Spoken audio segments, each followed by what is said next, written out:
Won't you help to sing? Hello friends. South Africans have every reason to celebrate the work of the Madlanga Commission.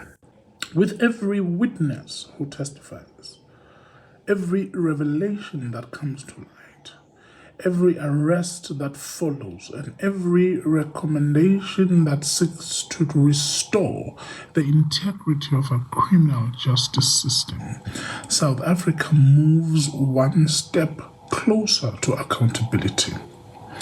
Yet amid these breakthroughs, one fact should never be forgotten. There was only one major political party that went to court to prevent the Madlanga Commission from doing its work. That party was the MK party. Their leader was Jacob Zuma. Jacob Zuma and the MK party succeeded in court, South Africans would never have heard their testimonies now gripping the nation. We would never have witnessed many of the revelations that are beginning to reshape our understanding of corruption and criminal infiltration within sections of the state. Their court application sought to prevent the commission from proceeding. It failed. South Africa is better for it, thankfully. Now, this fact is not without significance.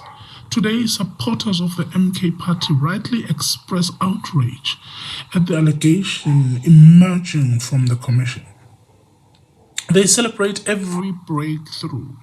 Many have even argued, as they should, that the Commission's mandate should be extended or that it should become a permanent mechanism through which systemic corruption is investigated.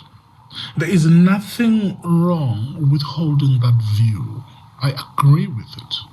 But intellectual honesty demands one remembers that the very political movement now celebrating Commission's findings did everything within its powers to prevent it from ever sitting.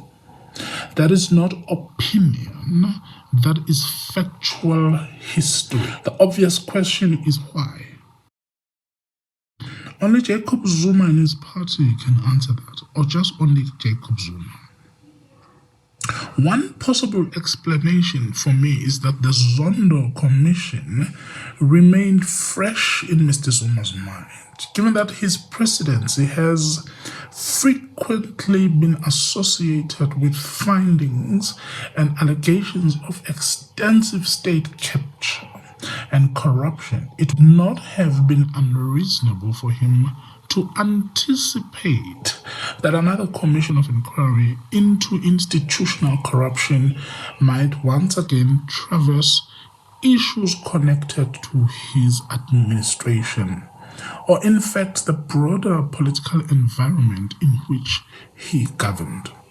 Now, whether that informed his decision is only known to him, but it is a question that naturally arises. There is another aspect of the story that deserves attention.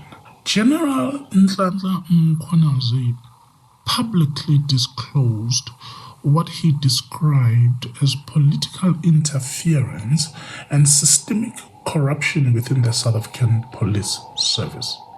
His intervention became one of the defining moments leading to calls for an independent inquiry.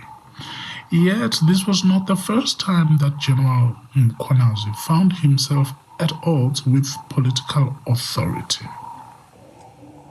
During Jacob Zuma's presidency, General Mkhwanazi, as acting police commissioner, raised concerns about improper political interference in the operational independence of the South African police to Jacob Zuma.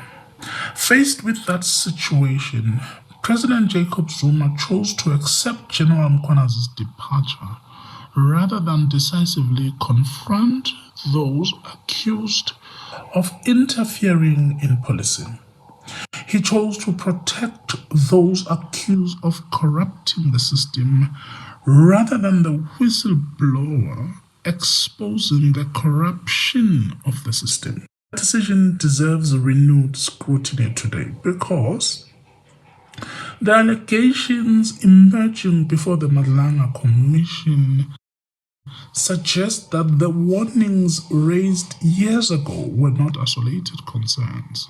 They may well have been early indications of deeper institutional problems that were allowed to fester.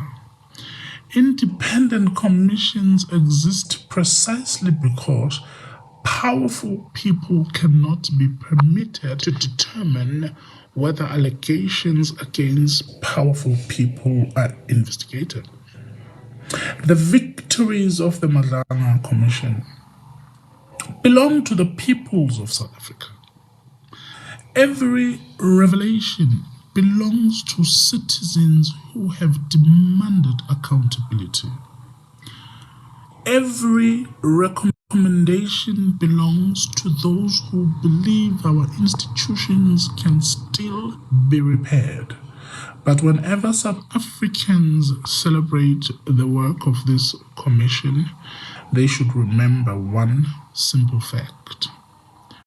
Jacob Zuma and the MK party did not want this commission to exist. They went to court to stop it. The court allowed it to proceed. South Africa is discovering the truth because they failed.